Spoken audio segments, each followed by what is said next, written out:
Hey guys, welcome back to my channel. Good morning everyone. So let's start our classes. आज मैं एक बार फिर से आप सबके सामने आ चुकी हूँ अपने प्रोनाउंस के क्लास के साथ। तो आप सबका बिना वक्त जाया किए हम सब आज की क्लास पर सीधे चलते हैं। आज हम सब क्या पढ़ने वाले हैं? हमारे बाकी के टाइप्स ऑफ प्रोनाउन जो 3 टाइप्स लेफ्ट थे उसको आज हम कवर अप करेंगे। हमने कौन कौन से प्रोनाउंस पढ़ लिए? Personal, reflexive, emphatic, demonstrative, indefinite and possessive. तो आज हम पढ़ने वाले हैं हमारा इंटरोगेटिव प्रोनाउन। तो आइए देखते हैं इंटरोगेटिव प्रोनाउन किसे कहते हैं। हिंदी में हम इसे प्रश्नवाचक सर्वनाम कहते हैं। प्रश्न से ही समझ में आ रहा होगा, क्वेश्चन। वैसी प्रोनाउंस जो क्वेश्चन पूछने के लिए यूज होती है। These pronouns are used to ask questions. तो वैसी चीजें, वैसी सर्वनाम जिसका प्रयोग प्रश्नवाचक वाक्य बनाने में होता है।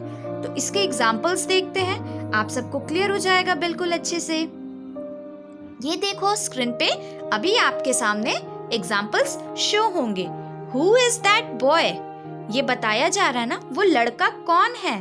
तो वो लड़का कौन है ये प्रोनाउन के टर्म पे यूज हो रहा है और ये प्रोनाउन क्वेश्चन पूछने के लिए यूज हो रहा है। तो ये लड़का कौन है, तो यहाँ पे हु जो है वो हमारा इंटरोगेटिव प्रोनाउन हो गया। Next example, whose is this cap? ये कैप किसकी है? तो ये जो हुज है ये भी हमारा इंटरोगेटिव प्रोनाउन हो गया। थर्ड एग्जाम्पल देख लेते हैं, विच इज योर बैग? तुम्हारी बैग कौन सी है? ये देखो स्क्रीन पे बैग नजर आ रही है। हम पूछते हैं ना विच इज योर बैग, इन सारे बैग में से तुम्हारी बैग कौन सी है? तो ये सारे जो वर्ड्स होते हैं हु, हुज, विच, वेयर, ये सब जो हम प्रोनाउन के टर्म पे जब यूज करते हैं तो इसे इंटरोगेटिव प्रोनाउन कहते हैं। तो now let's see what is distributive pronoun. Distributive pronoun को हम हिंदी में व्यष्टिवाचक सर्वनाम कहते हैं। Let's see the definitions. The distributive pronouns are used for each, either and neither.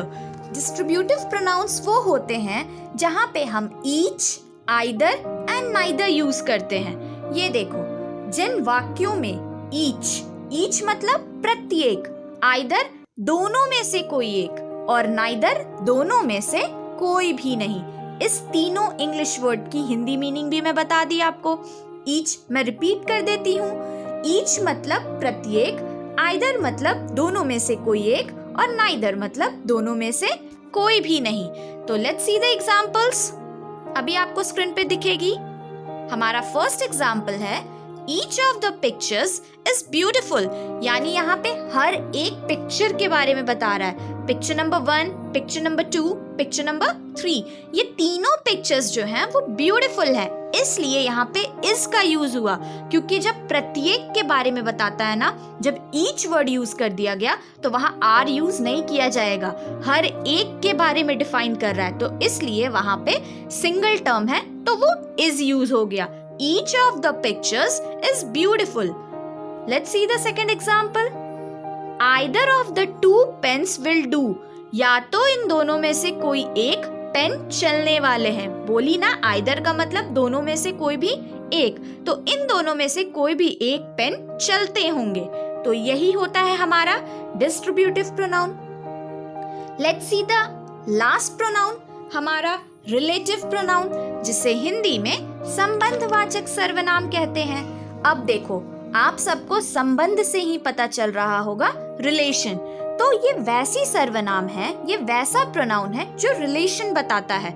किसका रिलेशन बताता है? ऑब्वियस सी बात है, हमारा नाउन का ही रिलेशन बताएगा, क्योंकि नाउन के बिना तो कुछ है ही नहीं। नाउन ही तो मेजर रोल प्ले करता है ग्रामर में। तो नाउन का यानी the relative pronoun stands instead of a noun and also join sentences. जब दो सेंटेंस को जोड़ा जाता है ना, तो वहां पे रिलेटिव प्रोनाउन का यूज होता है। रिलेटिव प्रोनाउन, पहली चीज तो ये है, रिलेटिव प्रोनाउन नाउन के जगह पर आती है और सेंटेंस को जॉइन करती है। हम हिंदी में एक बार देख लेते हैं।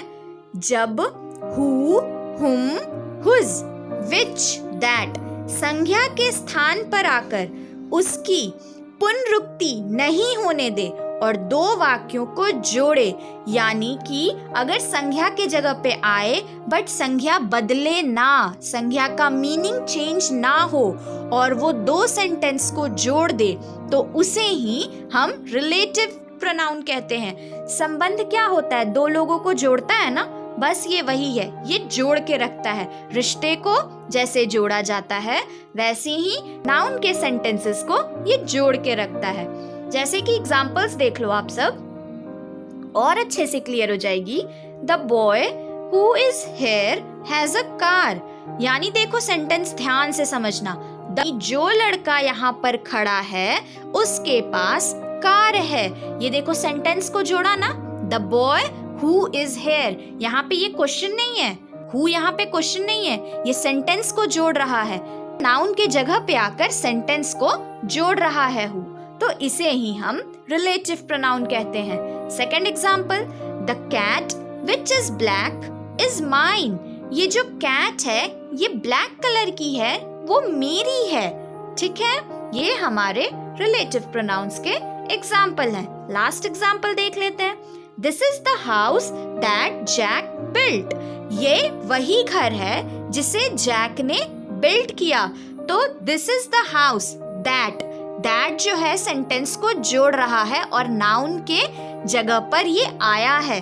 तो हु, विच, दैट, हुम, ये सब जो होते हैं ना, ये सारे वर्ड्स रिलेटिव प्रोनाउन कहलाते हैं। तो आई थिंक अब आपको प्रोनाउन में बिल्कुल भी कंफ्यूजन नहीं होगा, सारे कंफ्यूजन्स क्लियर हो गए होंगे।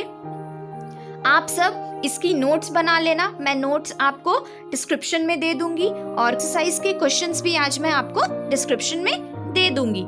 तो प्लीज कमेंट करके बताना आज की क्लासेस कैसी लगी। Like my video and subscribe the channel, and yes one most important thing, share it everywhere so that हर एक नीडी वंस को ये वीडियो अवेलेबल हो और वो सब बिल्कुल अच्छे से पढ़ाई कर सके। Thank you.